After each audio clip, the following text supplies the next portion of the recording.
envolve resistência, ou senão sofrerão perdas talvez irrecuperáveis, quer seja para a sua existência, sua vida e para a manutenção da sua família.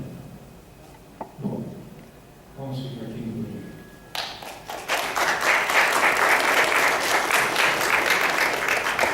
Antes de agradecer a contribuição valiosa do professor, eu gostaria de saber do plenário quanto tempo a gente pode destinar aqui para as possíveis perguntas e respostas.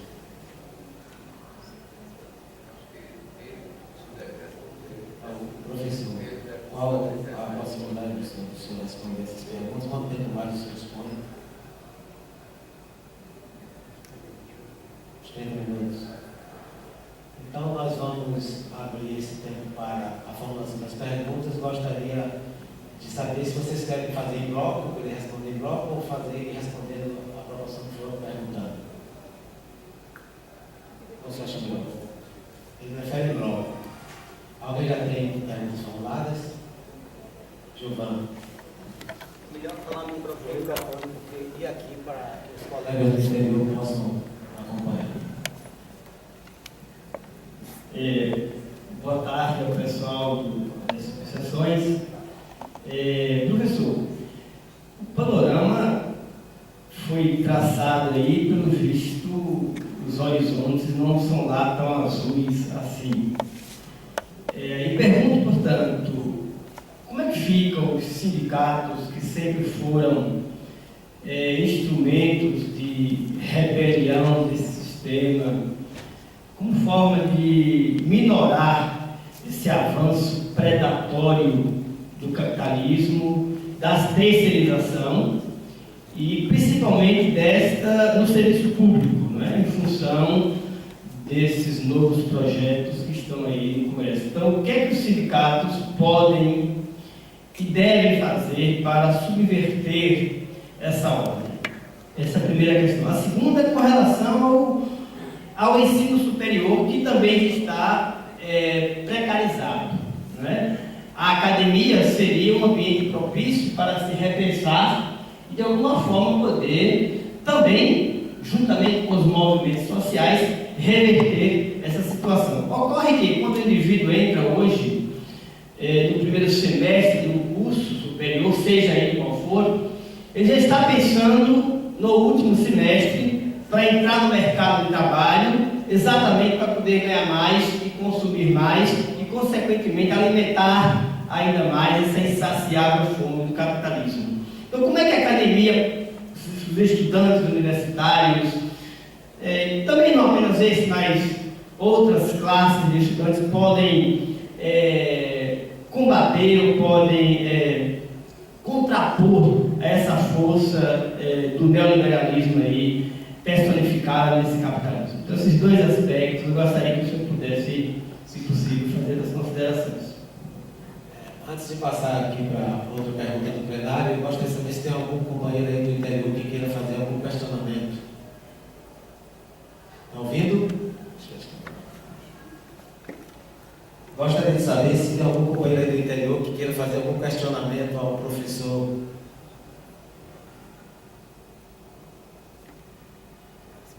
não tem.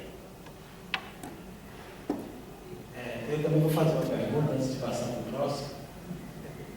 Eu gostaria de perguntar, professor, se nesse projeto, como é que o senhor vê esse projeto que está sendo aprovado aí na Câmara, de terceirização das relações de trabalho na iniciativa privada, como ele vai afetar e precarizar o trabalho no serviço público? Embora ele seja considerado no serviço público inconstitucional, mas ele já é uma realidade no nosso meio. A outra pergunta seria, diante do quadro que o senhor apresentou,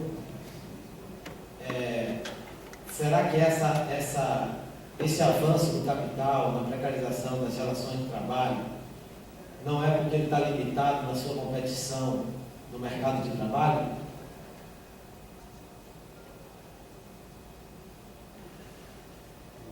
Não entendeu?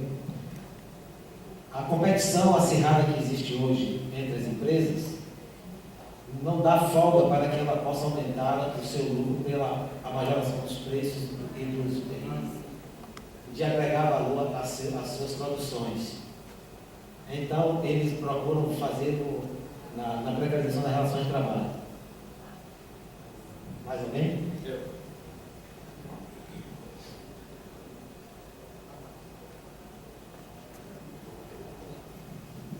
Professor, parabéns aí pela brilhante palestra. Boa tarde aos colegas aí da subseção. Até complementando aí a palestra do senhor, eu entrei no polo um pouco depois da maior greve que o polo petroquímico já teve, foi a greve de 85, onde após essa greve houve viés político, houve uma quebra da força, das classes trabalhadoras do polo petroquímico na questão sindical. O processo de terceirização realmente houve uma alavancagem muito grande, As diversas classes trabalhadoras no polo foram pulverizadas, fazendo parte de sindicatos de Camaçari, Candeias, Simões Filho, Então houve uma quebra da força, da luta, das classes trabalhadoras, que favoreceu bastante, inclusive a própria remuneração do capital. Houve uma fragilização muito grande dos trabalhadores, com perdas de garantias, o aumento do adoecimento dos trabalhadores, o aumento, inclusive, dos acidentes de trabalho nas empresas, até em função dessa rotatividade muito grande, não havia, como não há fidelização dos trabalhadores para a empresa a qual ele trabalha. Hoje pela manhã, inclusive, eu ouvi uma estatística, onde na Petrobras praticamente 70% da força de trabalho da Petrobras hoje é terceirizada. E nós acompanhamos e vemos frequentemente acidentes ambientais gravíssimos, em função de toda essa falta de preparação e de rotatividade da classe trabalhadora. Bom, puxando para nós aqui, puxando o tempo para nós aqui, eu entrei no serviço público a partir de 99, hoje eu vejo com bastante preocupação, quem trabalha comigo na segunda vara vê que quase que diariamente eu contesto, bato bastante nessa tecla, por experiência própria. Eu vejo um aumento muito grande do processo de terceirização, aqui especificamente na Justiça Federal, como um todo no serviço público. Houve a aprovação agora, os servidores novos que ingressarem, tem um sistema previdenciário diferenciado, que já foi o primeiro ataque fortíssimo desse governo, do PT, do governo Lula, do governo da Dilma, um ataque muito grande aos novos colegas aí do serviço público. E nós aqui, eu particularmente estou bastante preocupado, porque há uma rotatividade grande e não há assim essa fidelização em relação à instituição. Então, eu pergunto ao senhor, qual o papel específico do sindicato, qual o papel nosso, como servidores públicos, para enfrentar todo esse gigante desse modelo, que é uma continuidade do modelo neoliberal do governo Fernando Henrique, que esperava, inclusive, outras coisas, onde uma das plataformas de se chegar ao poder do Lula e da Dilma foi justamente os servidores públicos. E qual o papel nosso hoje para enfrentar todo esse ataque a toda a classe trabalhadora dos servidores públicos? Francisco, talvez uma das respostas de João seja desacreditar o sindicato dos governos. Professor, parabéns pela palestra, desculpe o meu atraso. Bem, os sindicatos sempre foram um instrumento de luta dos trabalhadores, inclusive o próprio governo tem importância nuclear na criação dos sindicatos e na sua evolução. Ao mesmo tempo, o próprio governo, depois de lutar para chegar ao poder, ele concede astronômicas quantias de isenções, imunidades e contribuições para o capital. Você vê que o andamento da linha coerente do projeto neoliberal é no sentido de favorecer o capital. Os sindicatos, sua maioria hoje, estão nas mãos do governo. Não existe, poucos sindicatos hoje são sindicatos despartidarizados. Quando eu digo isso, não é que eu seja antipartidário, é que os sindicatos hoje, eles ocupam um papel de estar ligado ao governo por um braço de um partido político, por exemplo. O projeto de terceirização, como bem foi tocado pelo senhor, o regime de previdência complementar que diminuiu os direitos sociais da classe trabalhadora e dos futuros aposentados deste país. O próprio projeto Carreira Típica de Estado, que está no Congresso, por exemplo, é um projeto de lei complementar que tem interesse direto do governo, inclusive relação direta também com o projeto de terceirização do serviço público, porque esse projeto ele vai estabelecer as carreiras típicas de Estado, aquelas que são de interesse, entre aspas, de interesse do governo, que de forma nenhuma pode se dar uma outra atividade, uma outra dimensão nas atuações de fiscalização, na própria atividade do Estado.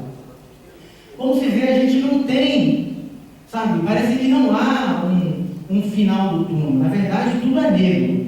Eu só queria fazer um adendo a que foi colocado por Gilvan, não é são tudo azuis. Para mim está tudo negro. Essa é a verdade. Se os trabalhadores não se unirem, não se agregarem, não juntarem forças, nós seremos derrotados. Nós seremos derrotados. Porque estão muitos que estão lá dentro e não querem sair, estão muitos que estão do lado de fora e querem entrar, e poucos que estão aqui não estão com muita disposição de luta, não. Realmente é muito grave. Então, assim, na situação caótica que nos colocamos aí, é que a nossa única bandeira é a bandeira de luta, é a bandeira de protestar, é a bandeira de buscar alternativas para que, junto com o movimento de rua, os sindicatos que estejam aí desaparelhados de partidos políticos possam lutar pela classe trabalhadora. É a única forma que eu vejo disso acontecer. Bom, vou passar ao professor para fazer as respostas. Acho que grande parte das questões que foram aqui apresentadas se converge em cima de um ponto, ou seja, como fica os sindicatos nesse contexto, qual é a sua capacidade de luta e de resistência em relação à implementação dessas políticas que afetam ou atacam os direitos dos trabalhadores, né? Veja bem, liberdade, vamos dizer, se há quase uma década, os sindicatos têm se enfraquecido enormemente, né, em torno das suas formas de lutas, de autonomia política. Os sindicatos, eles, em geral, principalmente, passaram a ter o seu horizonte de luta e de reivindicações dentro dos horizontes das possibilidades que os governos na última década ofereciam. Tanto os sindicatos como a própria central sindical. Se você observar, nos últimos 3 anos, em 2 anos para cá, cresceu em 2012, 2013, cresceu enormemente as lutas sindicais, as greves. Mas todas as greves, observe bem isso, todas as greves que aconteceram em 2011, 2012 e 2013, na sua grande maioria, foram greves que ocorreram passando por cima das direções sindicais. Direções sindicais essas que tinham compromissos com as políticas governamentais. Os trabalhadores realmente tiveram que ir à ação, ir à luta, na medida em que começaram a ser penalizados do ponto de vista das suas condições de trabalho, das condições de vida, das suas condições de renda.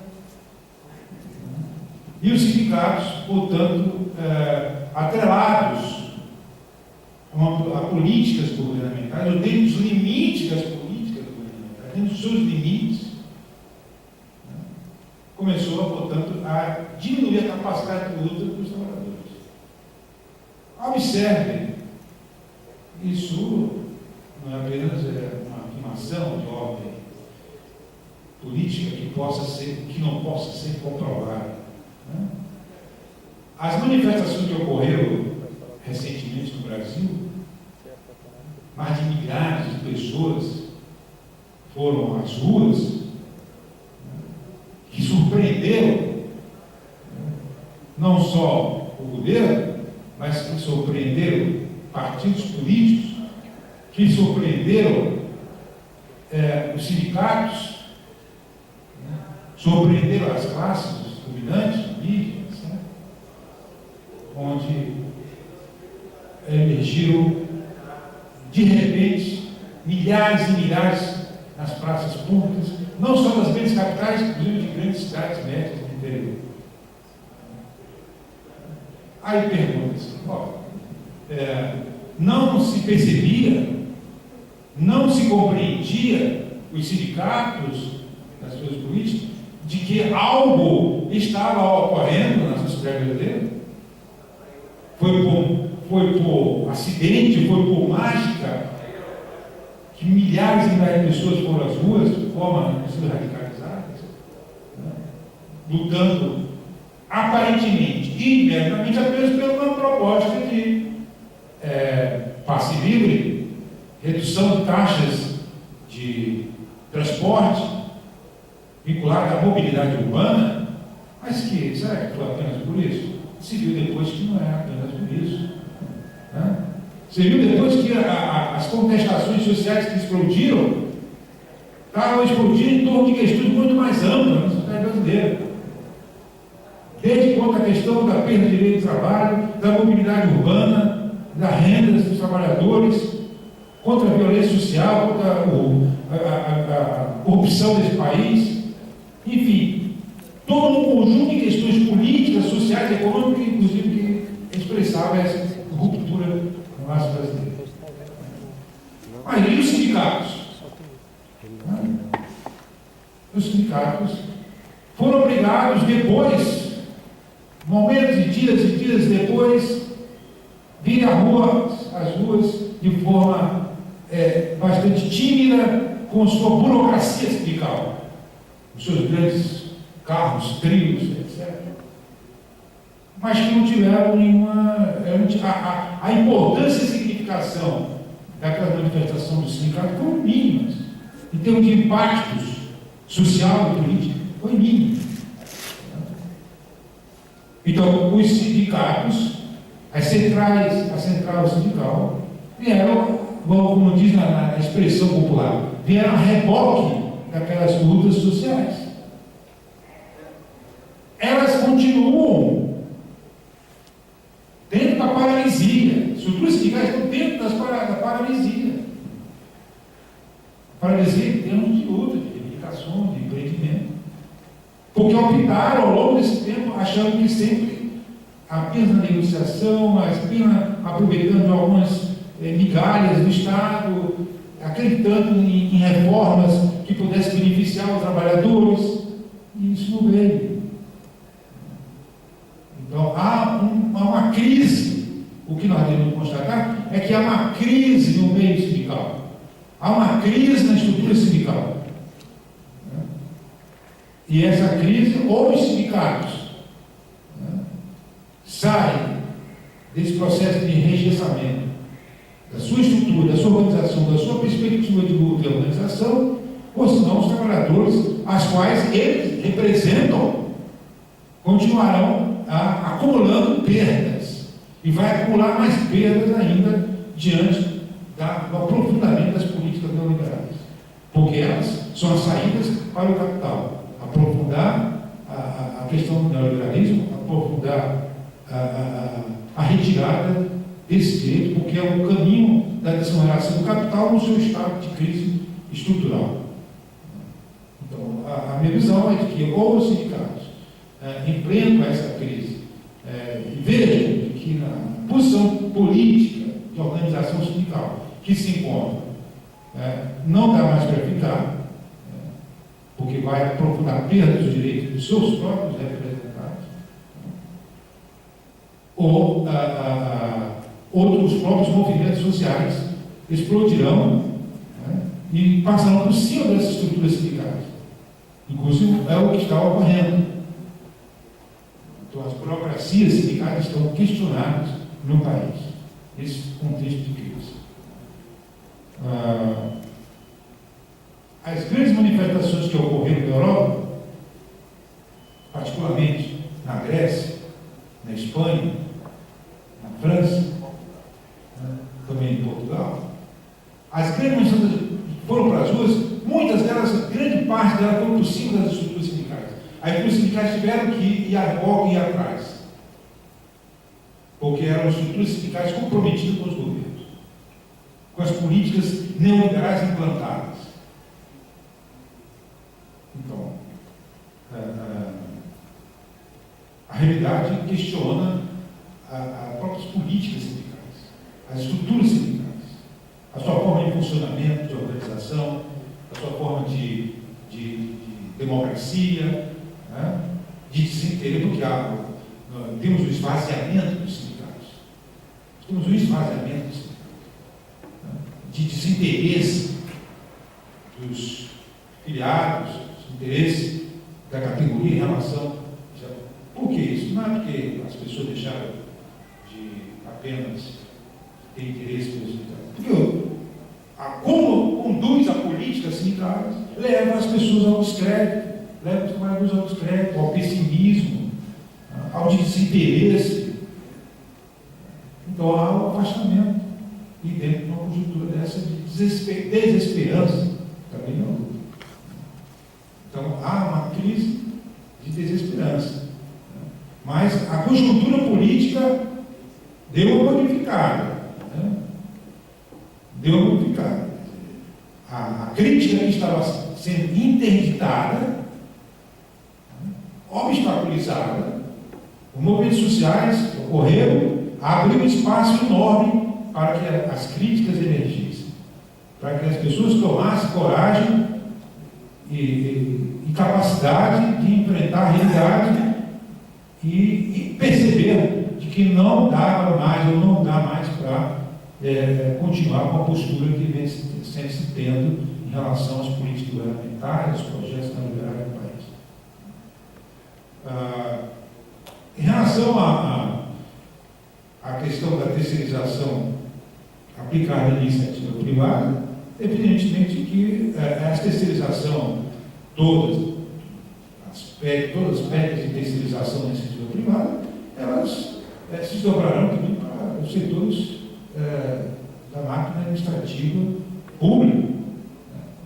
Já existem projetos, tanto na Câmara como no Senado, de implementação e modificação das bases estatutárias e das bases de relação de trabalho no setor público. Né? E, face a isso, ou os sindicatos se armam, do ponto de vista da sua organização, da sua mobilização, né? Ou senão não terá condição de reagir às investidas dos ataques sobre os direitos dos trabalhadores.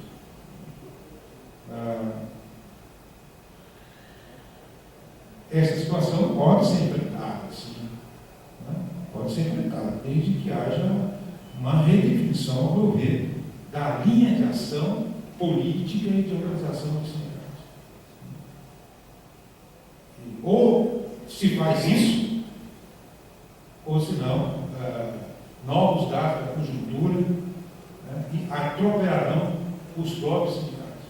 Irão atropelar as próprias direções sindicais. A conjuntura é uma conjuntura de efervescência.